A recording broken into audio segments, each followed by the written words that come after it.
Good morning to all our listeners tuning into Hot Topic and Fresh News. Today, May 15th, 2024, just past 6:44 in the morning. We're starting the day with critical updates from around the globe. In New Caledonia, riots have escalated dramatically, resulting in the tragic loss of 3 lives, with numerous others injured. French President Emmanuel Macron has cancelled his scheduled trip to address the crisis urgently. This turmoil follows a controversial legislative change that affects voting rights, sparking fear among indigenous groups about their political influence being diluted. Switching to the Middle East, Iran's parliamentary elections are underway amid a backdrop of recent mass protests and political unrest. With a notably low turnout anticipated, this election could serve as a significant gauge of the public sentiment towards the current administration. Voting will continue throughout the day with results expected to unfold over the next 3 days. The international community is watching closely, as Iran's political stability holds broad implications. These are today's major headlines, and we will delve deeper into these stories as more details emerge. Stay tuned. Good morning. I'm Emily, your host for today's edition of Hot Topic and Fresh News. And I'm David, here to add some extra insights. Glad you could join us, David. To all our listeners, don't forget to subscribe and turn on notifications to stay updated with our daily news roundup. Straight to the hot topics.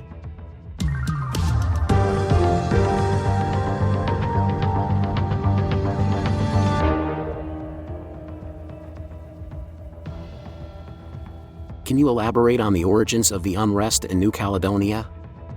Absolutely.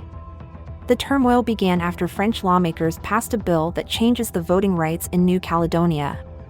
This bill allows French residents who've lived in the territory for 10 years to vote in provincial elections, which has infuriated supporters of New Caledonia's independence. What was the immediate reaction to these changes? The response was intense.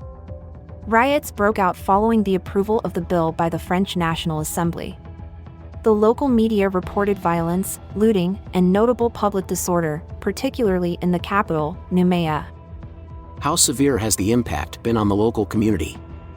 It's been significant. 3 young indigenous Kanak people were killed, and hundreds were injured, including police officers. Schools remain closed, and there's been a substantial deployment of security forces alongside a 12-hour overnight curfew to try to restore order. What steps has the French government taken in response? President Emmanuel Macron cancelled a planned trip to Normandy to address the crisis, calling for calm and condemning the violence.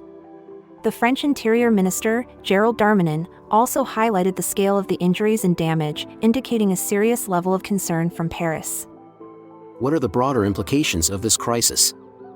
This conflict is about more than just a legal change, it's a clash of cultural and national identity against the backdrop of political rights. The fear among indigenous groups is that this could dilute their electoral influence, potentially reshaping the future political landscape of New Caledonia. What's the significance of the elections in Iran, given the backdrop of recent protests and international scrutiny? These elections are pivotal as they're the first since the mass protests that erupted over the death of Gina Mahsa Amini. They're seen as a barometer for the current mood in the country, especially with expectations of a low voter turnout, which speaks volumes about the public's disillusionment with the electoral process and governance. How is the voter turnout projected this time around? It's anticipated to be markedly low. State-owned polling data suggests a turnout of just 23.5% in Tehran and 38.5% across the country. This is significant because it underscores a potential widespread disengagement from the political process among the populace. What are the challenges that might affect the credibility of these elections? Many challenges exist, including the tight control by conservative hardliners who have significant influence over the electoral process. This has led to criticisms that the elections are merely a formality. Furthermore, prominent opposition figures and activists are rallying under hashtags like #VotNoVote and #ElectionCircus, portraying the election as illegitimate. How do the geopolitical tensions in the region impact this election? Iran is deeply entangled in regional tensions, especially with the ongoing conflicts involving pro-Iran groups across the Middle East. These geopolitical strains, coupled with severe international sanctions, exacerbate the domestic discontent and economic crises, all of which cast a long shadow over these elections. It reminds me of covering the elections in Egypt during the Arab Spring. The air was thick with anticipation and uncertainty, much like what we're seeing in Iran now. Observing firsthand the queues of determined voters amidst such palpable tension was a profound moment in my career. How do you see the international community responding to this situation? The international response will likely be cautious yet closely monitored, especially from Western nations that have expressed concerns over Iran's human rights record and its involvement in regional conflicts. The outcome of these elections could influence future diplomatic engagements and policy decisions towards Iran.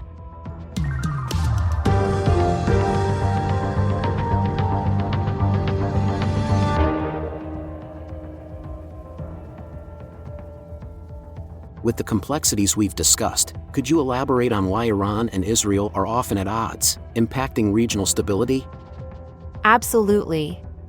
The animosity between Iran and Israel is deeply rooted in ideological, religious, and geopolitical disputes. Iran's support for groups like Hezbollah in Lebanon and Hamas in Gaza, which are opposed to Israel, exacerbates tensions. Additionally, Iran's nuclear ambitions are a major concern for Israel, who perceives these developments as a direct threat to its security. In light of these elections, how might Iran's foreign policy towards Israel and its allies change, if at all?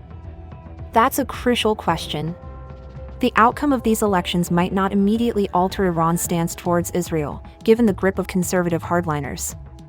However, internal pressure and economic challenges could push for some level of diplomatic recalibration, although major shifts are unlikely in the short term. And as these events unfold, what should our listeners be looking out for in the coming days? Listeners should watch for the final election results and the subsequent reactions both domestically within Iran and from the international community. Any shifts in voter turnout or unexpected election outcomes could signal significant changes in the Iranian political landscape and potentially its foreign policy. Thanks for tuning into Hot Topic and Fresh News today. We covered the critical elections in Iran and explored the broader geopolitical tensions in the region. It's been enlightening discussing these events with you. Remember to subscribe and activate notifications so you never miss our discussions. Your engagement through comments and shares keeps our community vibrant and informed. And hey, who knows what news tomorrow might bring? Make sure you're with us again for more deep dives and maybe a few laughs along the way. We're here daily, and there's always something intriguing on the horizon. We truly appreciate your time and interest. Looking forward to bringing you more insights in our next episode. Until then, keep the conversations going, whether online or offline.